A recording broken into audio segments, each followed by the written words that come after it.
Chapter 9. The prophet Elisha summoned a man from the company of the prophets and said to him, tuck your cloak into your belt, take this flask of olive oil with you, and go to Ramoth Gilead. When you get there, look for Jehu son of Jehoshaphat the son of Nimshi. Go to him, get him away from his companions, and take him into an inner room. Then take the flask and pour the oil on his head and declare, this is what the Lord says, I anoint you king over Israel. Then open the door and run. Don't delay.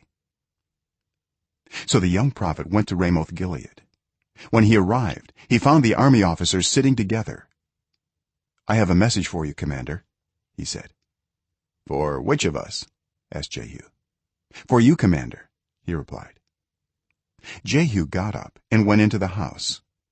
Then the prophet poured the oil on Jehu's head and declared, this is what the Lord, the God of Israel, says, I anoint you king over the Lord's people Israel.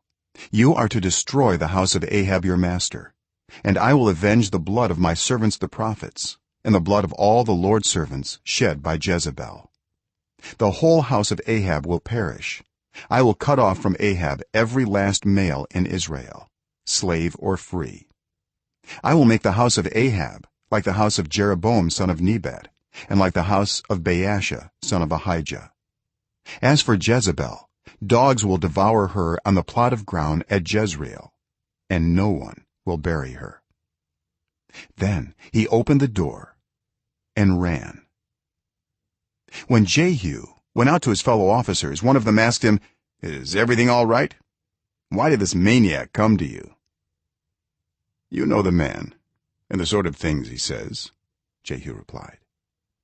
That's not true, they said. Tell us. Jehu said, here's what he told me. This is what the Lord says, I anoint you king over Israel. They quickly took their cloaks and spread them under him on the bare steps. Then they blew the trumpet and shouted, Jehu is king. So Jehu son of Jehoshaphat the son of Nimshi conspired against Joram. Now Joram and all Israel had been defending Ramoth Gilead against Hazael king of Aram. But King Joram had returned to Jezreel to recover from the wounds the Arameans had inflicted on him in the battle with Hazael king of Aram. Jehu said, if you desire to make me king, don't let anyone slip out of the city to go and tell the news in Jezreel.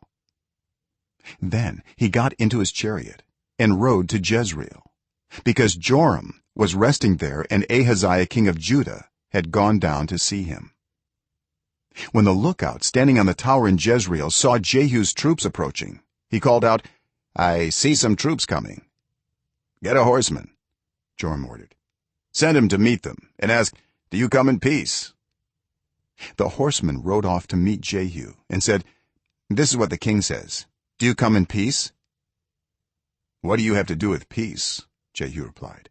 Fall in behind me. The lookout reported, the messenger has reached them, but he isn't coming back. So the king sent out a second horseman. When he came to them, he said, this is what the king says, do you come in peace? Jehu replied, what do you have to do with peace? Fall in behind me. The lookout reported, he has reached them, but he isn't coming back either. The driving is like that of Jehu son of Nimshi. He drives like a maniac. Hitch up my chariot, Joram ordered. And when it was hitched up, Joram king of Israel and Ahaziah king of Judah rode out, each in his own chariot, to meet Jehu. They met him at the plot of ground that had belonged to Naboth the Jezreelite. When Joram saw Jehu, he asked, have you come in peace, Jehu? How can there be peace? Jehu replied, as long as all the idolatry and witchcraft of your mother Jezebel abound. Joram turned about and fled, calling out to Ahaziah, treachery, Ahaziah! Then Jehu drew his bow and shot Joram between the shoulders. The arrow pierced his heart, and he slumped down in his chariot.